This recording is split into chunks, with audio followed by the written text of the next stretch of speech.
Alright, let's play. I guess him going by the camera was just a transition of some kind. All the kids come with me. The moment she finishes eating, Kalia jumps to her feet. Haven't we played enough today already? Starting to feel like it. My legs are sore. Quit your belly aching. Don't forget your promise to follow my orders for the entire day. You're such a slave driver, Kalia. Hey. Why are you dragging me along? Let's play. I'm tired. I had work all day. Old man. Oh, what an insult. Looks like Brasal turned into an old fogey when we weren't looking. What a shame. I don't want to be an old fogey. I'll go.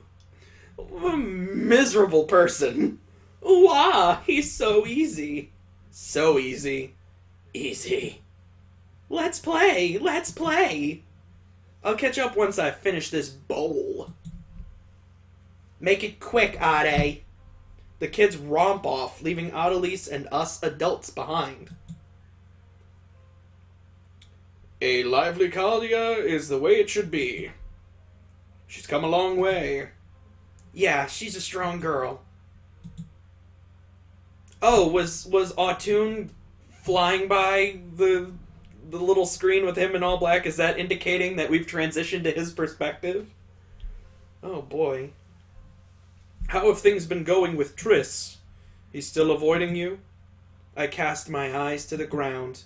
It's been 2 years already, but some things don't fade easily. Yeah, he only just watched his mom die in a well. The Phantom of Minyalost. After claiming Father and Anime's life, they had stopped killing and disappeared, almost as if they had fallen off the face of the earth. Oh my god, he doesn't know? She literally admitted it to him! In the land...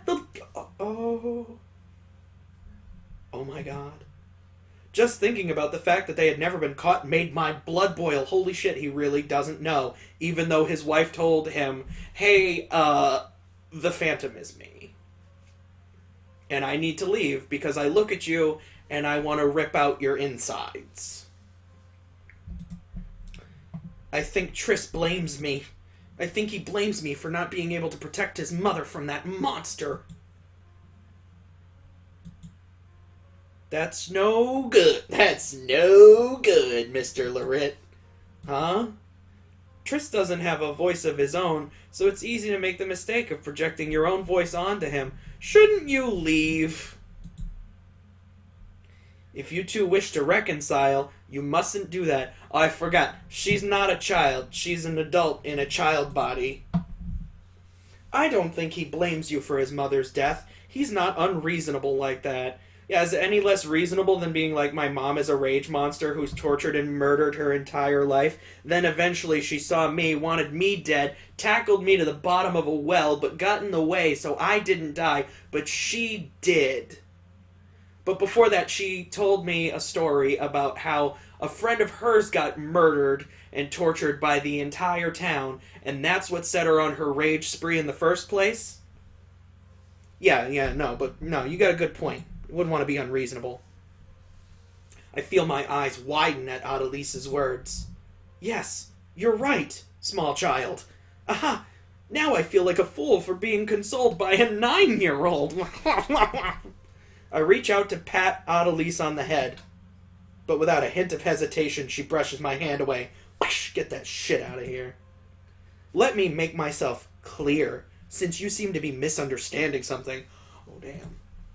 I don't like you, Mr. Larit. Where is this coming from? You hurt Triss when he was at his lowest and needed someone the most. You trampled over him.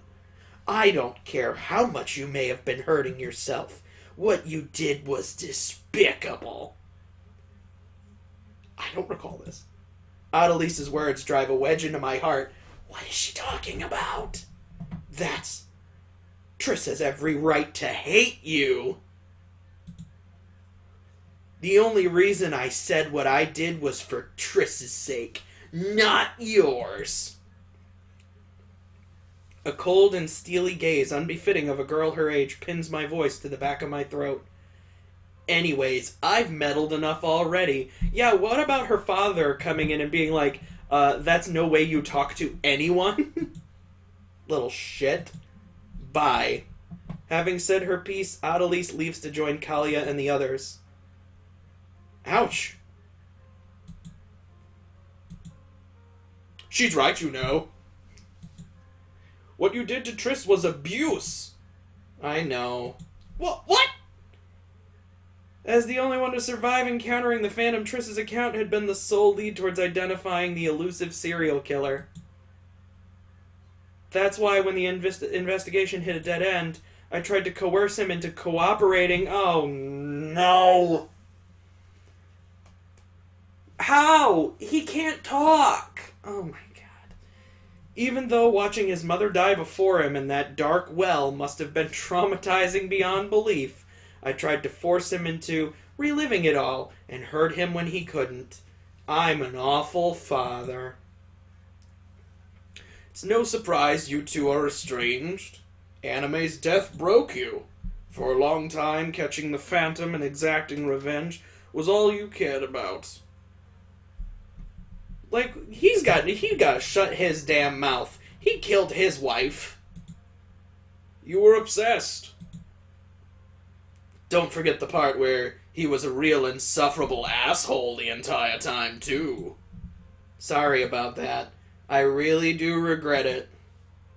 I know it may be difficult to move on, but the case is cold now. Yeah, who cares about the death of your wife? Move on! Focus on our lovely screensaver environment. We might never be able to identify who the Phantom truly was. That's why you need to think about what really matters. You've never even but properly apologized to Triss, have you? No. You've always been like this, Autoon. A coward. It's true. Everything they're saying is true. I know. I'll try and do what I can. Letting loose a sigh, I muster a smile. Well, apparently the kid doesn't hate his dad that much if he's willing to give him a fucking wet willy. Still, though, your daughter's really something else, Cecil. I'm glad Kalia and Triss have such a good friend looking out for them. She doesn't pull her punches. Indeed. It's quite troubling, to be honest. I wish she would act her age more. It's hard to believe she's only 9. Though, if she heard me say that, she'd probably sass me and say she's 9.5 or something. Usually, there's nothing more precocious. She's nothing more than a precocious troublemaker. That's too wily for her own good. But when push comes to shove, she can be pretty remorseless, especially with people she doesn't like.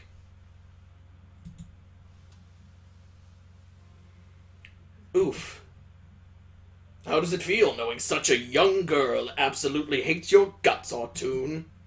Makes me feel like all the evil in the world. Well, between Anime and Sarah, I think we're all more than used to being mercilessly exposed and toyed with. Jeez, I miss those two.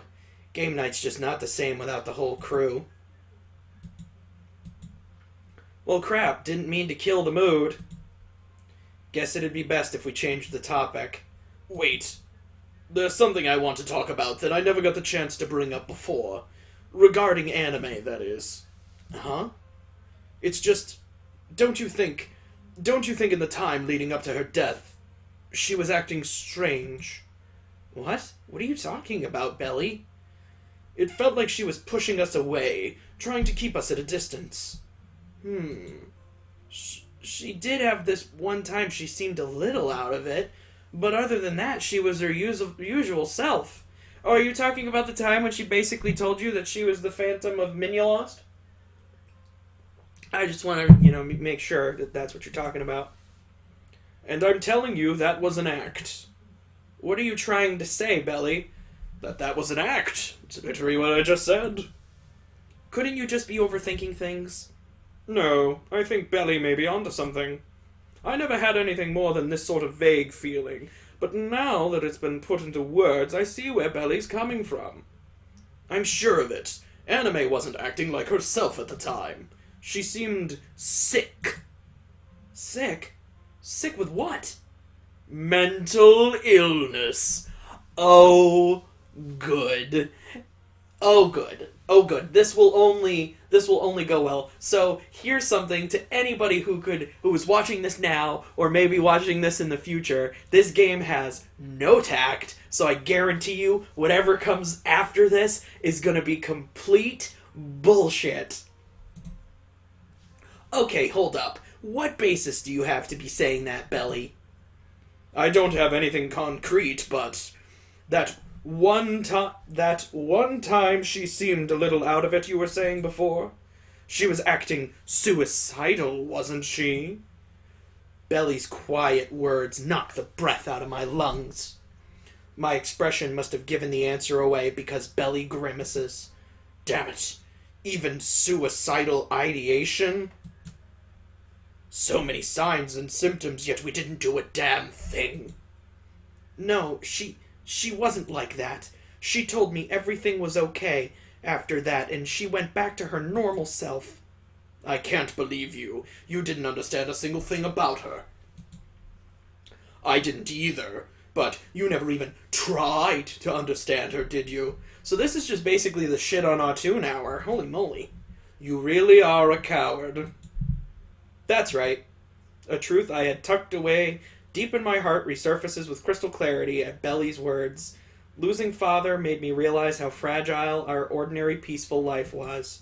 The fear of losing anything else had been so terrifying, it had paralyzed me. That's why when Anime told me everything was alright, I find myself desperately wanting to believe her. I turned a blind eye to the darkness she held in her heart because I was afraid I'd lose everything if I encroached on it. Don't just go silent on me. Don't you understand? Maybe if we had helped and supported her like we should have, she wouldn't have died. Yeah, she was a rage monster. What if the reason she got targeted was because of how unstable she was? Hold on, Belly, that's just speculation, not unlike any of the rest of this. Aha! Maybe there's some truth to what you say, but that's all hindsight by now. We could come up with should-haves without end, if we're going to be retrospective. At the very least, you don't think it was worth telling us she tried to kill herself? She was a precious friend that we cared about too, you know. That's why these two were not even present during that entire flashback. Belly. Just shut up. Your stupid face is pissing me off. It wasn't uncommon for Belly to be in a foul mood. But she seemed especially riled up today. In a way, it was actually a bit nostalgic. Even when we were younger, Belly would often get extremely upset like this. Of course, Cecil and I would never have the foggiest idea why. We're quite the ragtag group of childhood friends, aren't we? Yeah, that's what I say to all my childhood friends. We're quite the ragtag group of them.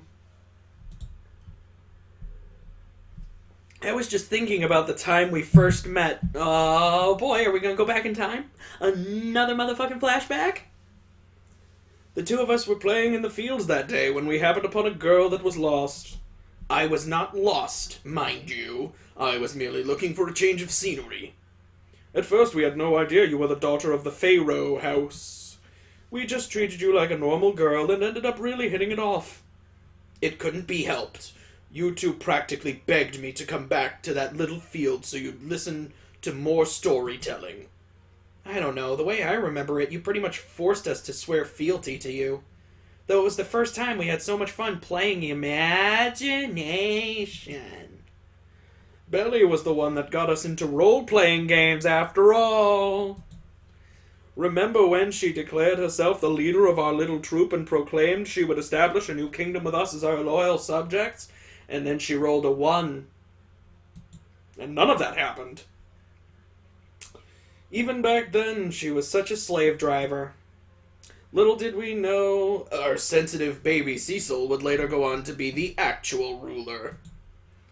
That's right. Cecil used to be quite the crybaby.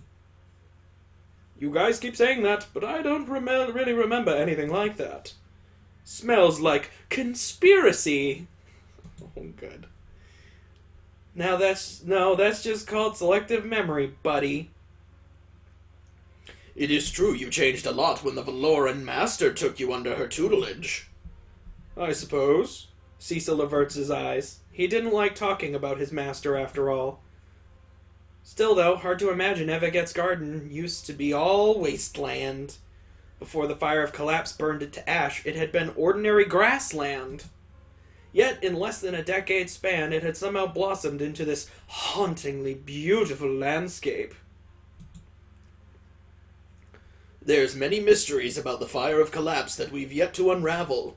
Its origin, effects on the land, and of course the injuries it left behind. I gazed down at my wrapped hands. With great effort, I managed to flex my fingers and curl them into a loose fist. It's been almost 10 years already, yet these hands will never hold anything. Alright, calm down. Your hands aren't that badly injured. Yeah, he just has very limited control over them, and he's got no feeling over them. What a horrible person this lady is. Why would they invite her to anything? Don't read people's minds. I remember it took you a long time to get used to. There were a lot of things you couldn't do anymore. A lot you had to give up on. Yeah, but it's nothing compared to what other people went through. Like Alouette. The fire of collapse left more than just physical scars on us. Scars of the heart. Even though she bears so many of them, Alouette hasn't lost hope. It's all thanks to Anime. She alone never gave up on Alouette. She even made sure Alouette would be able to grieve properly and come to terms with her death, unlike what happened with the rest of Alouette's my god. Yes, it was Anime's idea to write her a bunch of letters that she might one day stumble upon. Great. What a great assistant she was. That's why I want to honor her memory. Time has begun to move once more for Alouette. But even that is built on a fragile foundation. Believing that her siblings are waiting for her back home, she only leaves that house in order to work and raise money. Oh, okay. So she really doesn't know that the others are dead, even though she was with them in the house when they were dead. All because she wants to build the house her father always dreamed of. Maybe then her mother and father will finally return to her. That's what she believes. I don't know if going ahead with building the house was the right decision, but it's tough. Sometimes Alouette stops by the construction site and tells us stories. Stories about how her mummy always wanted a bigger kitchen so she could cook larger portions for the growing children. Or how her little brother Dio once got stuck in a tree, forcing their papap to climb up and save him. Sometimes she even sings a song that she learned from her little sister Linny. Oh good, was it the ABCs? Twinkle Twinkle Little Star, perhaps? Or maybe even Baa Baa Black Sheep? What about Raining Blood by Slayer? She really loved her family, didn't she? So that the deceased might rest in peace, we must help her move on. Perhaps when this house is finished, she'll finally be able to find closure. We can only hope. It's been almost 10 years after all. Maybe like the scars on my hands, Alouette's heart will never heal. But even then, I want to do as much as I can for her. In any case, we should probably rejoin the children before they wander off too far. Did you end up getting anything for Kalia and Triss, Artoon? About that. You tried to make something for them again, didn't you? Yeah. Billy had seen straight through me. When Kalia and Triss were little, they had been quite fond of a music box I made for them, but worn down by the passage of time, the intricate machine inevitably broke. In anticipation of today, I had spent several sleepless nights trying to repair it, but you can probably guess how it went. When are you going to learn, Artoon? Idiot. In the end, I never succeed in anything but frustrating myself. But a part of me just can't seem to let go. Well, enough moping around. Looks like the kids have all scattered to the wind. Let's go catch up with them.